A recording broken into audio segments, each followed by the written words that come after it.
Assalamualaikum warahmatullahi wabarakatuh. Apa kabarnya teman-teman? Balik lagi di kajian online 4 profil perusahaan atau ya ini konglomerat yang melakukan eksploitasi besar-besaran nikel di Raja Ampat akhirnya terungkap. Informasi ini teman-teman kita dapat langsung dari Kompas di salah satu video yang berjudul inilah profil 4 pemilik tambang nikel di Raja Ampat. Siapa saja? Sebelumnya teman-teman eksploitasi besar-besaran di Raja Ampat sangat mengguncang Indonesia karena kita tahu Raja Ampat itu adalah salah satu destinasi wisata kelas dunia yang sangat indah yang menyuguhkan ini diving ya, wisata diving kelas dunia begitu indah, airnya itu begitu bersih. Tapi miris ketika saya tahu Raja Ampat telah berubah teman-teman menjadi tandus, gundukan lumpur akibat pertambangan eksploitasi besar-besaran, rasanya hati ini agak sakit juga. Saat negara-negara maju berlomba-lomba teman-teman untuk menanam pohon, melakukan penghijauan, kenapa bangsa kita, para pejabat-pejabat lokal malah sibuk menggemukkan ya ini memperbanyak isi dompetnya yang memperkaya kelompok atau ya keluarga dirinya sendiri. Nah, teman-teman, di informasi ini yang kita dapat dari Kompas dalam press release-nya aktivitas penambangan dan hilirisasi nikel di Raja Ampat Papua menjadi sorotan publik. Terutama setelah sejumlah aktivis Greenpeace Indonesia melakukan aksi protes dalam acara Indonesia Critical Mineral Conference and Expo di Hotel Pullman Jakarta pada Selasa 3 Juni 2025. 3 aktivis Greenpeace bersama seorang perempuan asli Papua membentangkan spanduk saat Wakil Menteri Luar Negeri Arif Hafaz tengah menyampaikan sambutannya. Nah, teman-teman, biar lebih lengkap dan kita juga mau lihat ini hasil penelusuran Greenpeace, bagaimana sih rusaknya ekosistem Raja Ampat sekarang, biar lebih lengkap dan tidak dikatakan hoax ya. Kita mau simak dulu saja video selengkapnya dan yang jelas teman-teman ini ya yang harus dipertegas, izin pertambangan di Raja Ampat bukan dikeluarkan di era Pak Prabowo. Saya nggak mau menyebut itu di era sebelumnya, di era sebelum-sebelumnya. Yang jelas teman-teman Pak Prabowo bukan yang mendatangani izin eksploitasi nikel Raja Ampat. Tapi ya kita bakal simak saja deh teman-teman video selengkapnya ya biar komentarnya biar tidak terlalu panjang komentarnya. Simak video selengkapnya. Hancur teman-teman. Aktivitas penambangan nikel di Raja Ampat, Papua menjadi sorotan publik.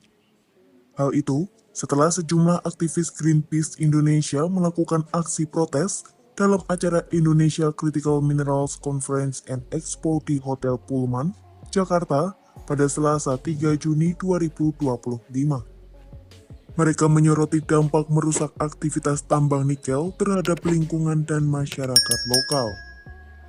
Berdasarkan data dari Kementerian Lingkungan Hidup, terdapat 4 perusahaan tambang yang memiliki izin usaha pertambangan atau IUP di kawasan tersebut, khususnya di Pulau Gag dan sekitarnya.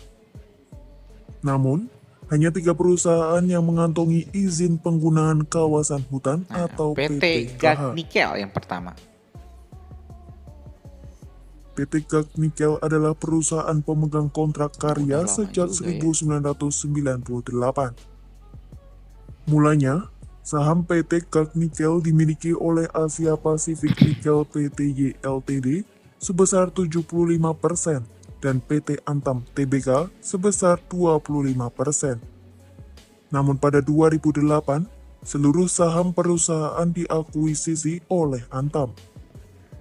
Berdasarkan data Kementerian ESDM, kontrak karya PT Gag Nikel terdaftar di aplikasi Mineral One Data Indonesia atau MODI dengan nomor akta perizinan 430-30-DJB-2017.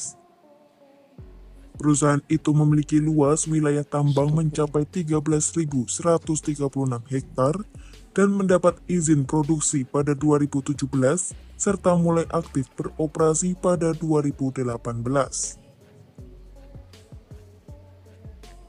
Pemilik tambang nikel Raja Ampat kedua adalah PT Anugrah Surya Pratama.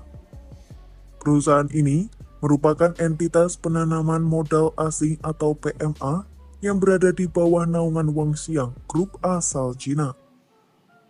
Anak perusahaannya, PT Wangxiang Nickel Indonesia juga aktif beroperasi di kawasan tambang Morowali dan memiliki wilayah konsesi di Pulau Waigeo dan Manuran. Bisnis inti perusahaan adalah tambang nikel dan peleburan feronikel. Berdasarkan catatan KLH, perusahaan ini menjalankan kegiatan pertambangan di Pulau Batang Pele tanpa memiliki dokumen lingkungan dan PPKH.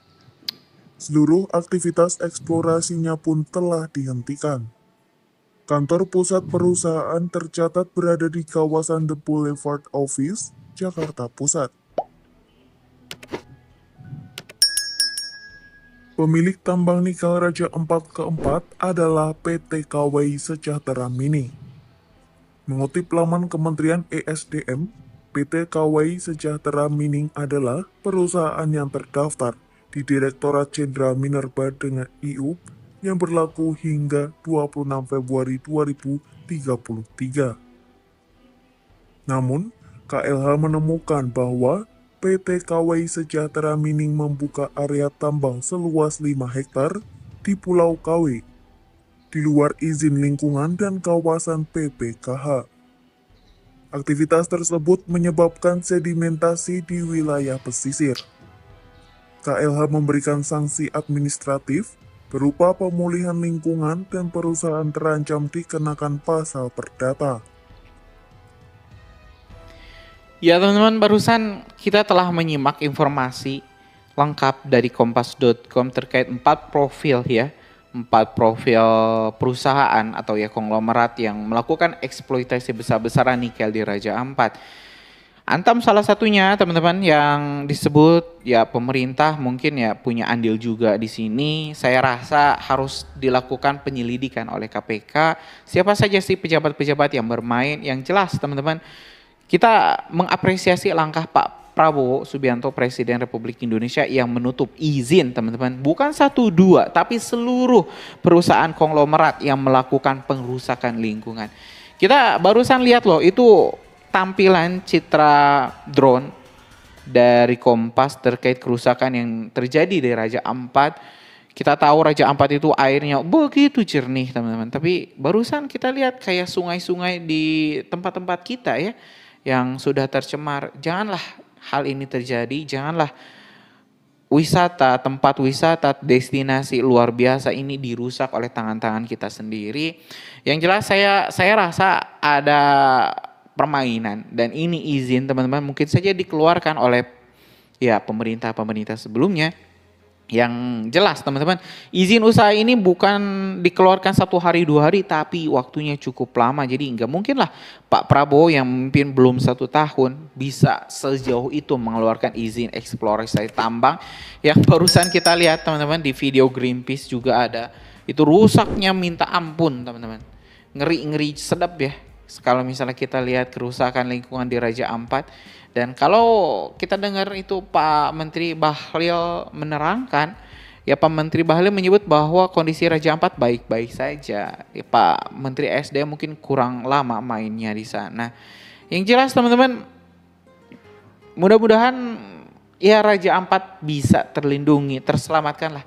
Jangan dirusak. Pak Prabowo mohon ini ditindak. Siapa saja yang melakukan pencemaran lingkungan, perusakan lingkungan, mohon Pak Prabowo ditinjak walaupun itu mungkin ya mohon maaf ya sekutunya di Pilpres kemarin. Mudah-mudahan Pak Prabowo lebih mengutamakan kepentingan rakyat Indonesia dan juga bangsa di atas kepentingan kelompok. Gimana menurut kalian teman-teman setelah menyaksikan video ini? Apakah teman-teman punya pandangan lain? Kita bakal diskusikan di kolom komentar. Terima kasih. Assalamualaikum warahmatullahi wabarakatuh.